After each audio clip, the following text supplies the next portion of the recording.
Hello everyone. सो learners, हम बात करते हैं फंक्शंस ऑफ मनी की।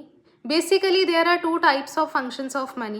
पहला है प्राइमरी फंक्शंस, दूसरा है सेकेंडरी फंक्शंस।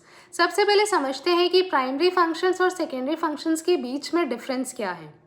प्राइमरी फंक्शंस हमें बेसिक यूजेस ऑफ मनी बताता है, सेकेंडरी फंक्शंस हमें एडिशनल और सपोर्टिव यूजेस ऑफ मनी बताता है। तो आइए सबसे पहले बात करते हैं प्राइमरी फंक्शंस की। सबसे पहले आता है हमारा मीडियम ऑफ एक्सचेंज, यानी अगर आपको किसी भी तरीके का पेमेंट करना है तो अब आप मनी के थ्रू कर सकते हैं। ये सबसे बड़ी प्रॉब्लम्स ऑफ बार्टर सिस्टम को मिटाता है। वो कौन सी प्रॉब्लम थी? डबल कोइंसिडेंस ऑफ बॉन्ड्स को।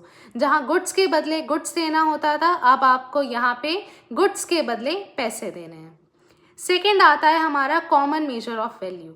मनी के थ्रू आप किसी भी चीज़ की वैल्यू को निकाल सकते हैं, किसी भी चीज़ के प्राइस को निकाल सकते हैं। फॉर एग्जाम्पल, वीट का प्राइस कितना है, राइस का प्राइस कितना है, या फिर शूज़ का प्राइस कितना है।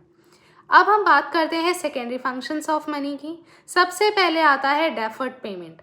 अब आप मनी के थ्रू क्रेडिट में सामान ले सकते हैं और बाद में पैसे दे सकते हैं।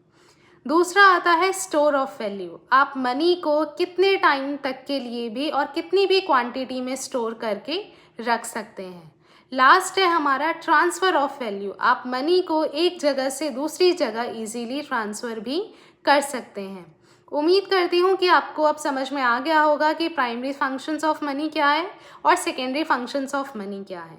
सो learners, if you like my video, kindly share and subscribe my channel. Thank you everyone.